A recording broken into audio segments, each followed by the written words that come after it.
আর এদিকে তৃণমূলের এই দুর্দিনে অভিষেক বন্দ্যোপাধ্যায় চার্টার্ড বিমানে দিল্লি যাওয়া নিয়েও বিতর্কের ঝড় উঠেছে।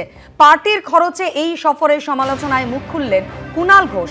তৃণমূল সাংসদের চার্টার্ড সফরকে স্টেটাস সিম্বল হিসেবে খোঁচা ঋতব্রত বন্দ্যোপাধ্যায়, যার পাল্টা জবাব দিয়েছেন ডায়মন্ড হারবারের সাংসদ অভিষেক বন্দ্যোপাধ্যায়। অভিষেক বন্দ্যোপাধ্যায় কোন ফ্লাইটে গেছেন সেটা যাত্রীবাহী সাধারণ বিমান না চার্টার্ড বিমান বা কোনো বিশেষ বিমান আমি বলতে পারবো না।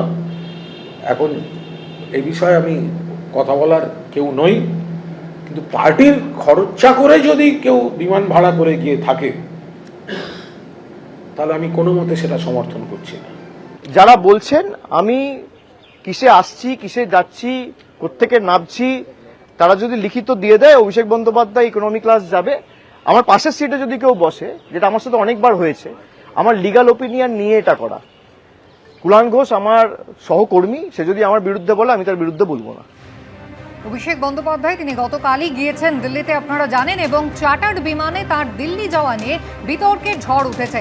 একদিকে ঋতব্রত বন্দ্যোপাধ্যায় কিছুক্ষণ আগেই দেখলেন, তিনি প্রশ্ন তুলেছেন এই খরচ তো পার্টি ফান্ড থেকেই যাচ্ছে এবং যে অ্যাকাউন্টগুলো নিয়ে তাদের অভিযোগ সেখান থেকেই এই টাকা প্রোভাইড করা হয়েছে, এই প্রশ্ন তুলছেন ঋতব্রত বন্দ্যোপাধ্যায়। কুণাল ঘোষ তিনি প্রশ্ন তুলছেন দলের এই দুর্দিনে অভিষেক বন্দ্যোপাধ্যায় চার্টার্ড ফ্লাইটে দিল্লি যাওয়া নিয়ে।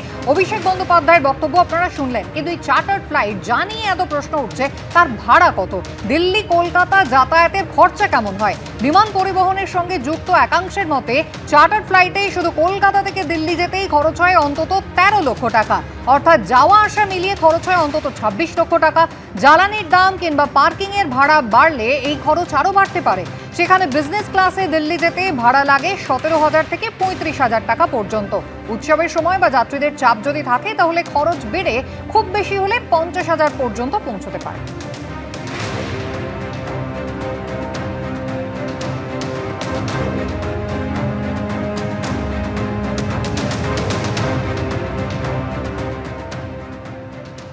ভিআইপি প্যাসেঞ্জার্স স্পেশালি যারা বিজনেস ক্লাস মানে যে ক্লাস টিকিট ট্রাভেল করে, নর্মালি 17,000 to 35,000 rupees ভ্যারি করে, এবং রাশ টাইমে sometimes festivity season and all it almost even reach up to 45-50,000 rupees per sectors. But যখনই এইটা কোনো বিজনেস চার্টার্ড প্লেনে ট্রাভেল করা হবে, বিশেষ করে জেট মেশিনগুলো, তো ওই জেট মেশিনের ট্রাভেলগুলো ওরা যে চার্জটা এই মুহূর্তে করছে, including highest ATF fuel price right now, around 6,50,000 rupees per hour consumption, মানে 60 মিনিটের জন্য 6,50,000। তো কলকাতা থেকে দিল্লি ডিস্টেন্স কভার করতে 2 hours 20 minutes to 2 hours 30 minute flight time, আবার দিল্লি থেকে কলকাতায় আসতে 2 hours 10 2 hours 20 minutes flight time per sector. Kolkata to Delhi 13 lakh rupees minimum, and return again 13 lakh rupees minimum, so it is around 26 lakh rupees, and depends on the fuel and other scenario, it could reach up to 28-20 lakh rupees up and down. অর্থাৎ সব মিলিয়ে বিতর্ক কিন্তু পিছু ছাড়ছে না। তৃণমূলের account নিয়ে বিতর্ক, আর তারই মধ্যে তৃণমূলের এই দুর্দিনে অভিষেক বন্দ্যোপাধ্যায়ের চার্টার্ড বিমানে দিল্লি যাওয়া নিয়ে বিতর্কের ঝড় উঠেছে। ঋতব্রত বন্দ্যোপাধ্যায় ঠিকই বলেছেন, অন্যদিকে সজল ঘোষের এই বাকি প্রতিক্রিয়া রাখবো আপনাদের সামনে।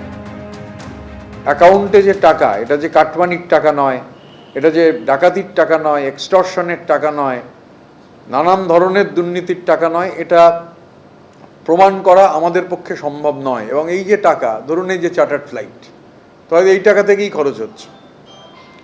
তো স্বাভাবিকভাবে আমরা আমাদের বিধায়করা তারা বিধাননগরে সেখানে আমরা অভিযোগ দায়ের করেছি যে অবিলম্বে এই যে এগুলো তদন্ত করা হোক, তদন্ত করে দেখা হোক যে কোথা থেকে টাকাগুলো এসেছে, টাকাগুলো কোথা থেকে ঢুকেছে, এবং মানে এটা মানে তদন্তের আওতায় না এলে গোটাটা বুঝতে পারা যাবে না। আমাদের একাধিক বিধায়ক তারা লিখিতভাবে FIR করেছেন যে এটা তদন্ত হোক এবং এই ট্রানজাকশনগুলো বন্ধ থাকুক। আপনারা জলসাঘর দেখেছেন? ছবি বিশ্বাস শেষ দিনও কিন্তু আগ্রা থেকে YGN নাচ করবে, এটাই ছিল তার জীবনের শেষ ইচ্ছে। সেই চার্টার্ড ফ্লাইট আর যে কদিন আছে চড়ুক। ABP আনন্দ, এগিয়ে থাকে, এগিয়ে রাখে।